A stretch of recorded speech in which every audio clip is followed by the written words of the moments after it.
Friends, ఇందులో ఎకానమీలో భాగంగా మనము శిశు మరణాల రేటు గురించి తెలుసుకుందాము. శిశు మరణాల రేటు, దీనినే ఇన్ఫాంట్ మోర్టాలిటీ రేట్ అంటారు. ఇన్ఫాంట్ మోర్టాలిటీ రేట్ అనగా ప్రతి 1000 మంది పుట్టుకకు ఒక ఏడాదిలోపు, ఒక సంవత్సర కాలంలో చనిపోయే శిశువులను ఇన్ఫాంట్ మోర్టాలిటీ రేట్ లేదా శిశు మరణాల రేటు అంటారు. As per WHO world health organization ప్రకారం నియోనాటల్ మోర్టాలిటీ రేట్ NNMR 28 లోపు చనిపోయే పిల్లల సంఖ్యను 28 రోజుల్లోపు చనిపోయే పిల్లల సంఖ్యను నియోనాటల్ మోర్టాలిటీ రేట్ అంటారు. Post neonatal mortality rate PNMR 28 నుండి ఒక ఏడాదిలోపు చనిపోయే పిల్లల సంఖ్యను పోస్ట్ నియోనాటల్ మోర్టాలిటీ రేట్ అంటారు.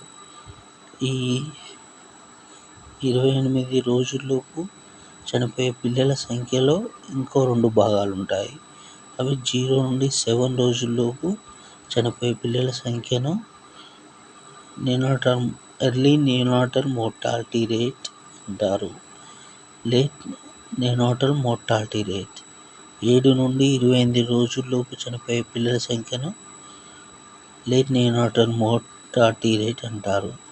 0 to 7 ఉంటే అది early neonatal mortality rate. 7 to 28 ఉంటే అది లేట్ నియోనాటల్ మోర్టాలిటీ రేట్. శిశు మరణాల రేటు అంటే ప్రతి 1000 మంది శిశువులకు, ప్రతి 1000 మంది జనాభాలో శిశువుల్లో ఒక సంవత్సర కాలంలో చనిపోయే శిశువులను ఇన్ఫాంట్ మోర్టాలిటీ రేట్ అంటారు.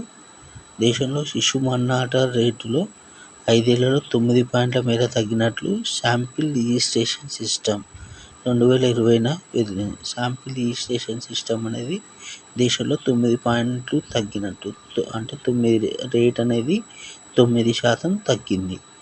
2015లో 37% ఉండగా 2020 నాటికి 28కి తగ్గింది. ఏటా సగటున 1.8 పాయింట్స్, అంటే 37-28 ఏటా సగటు 37-28 డిఫరెన్స్ తీసుకుంటే వస్తుంది అనుకుంటాం.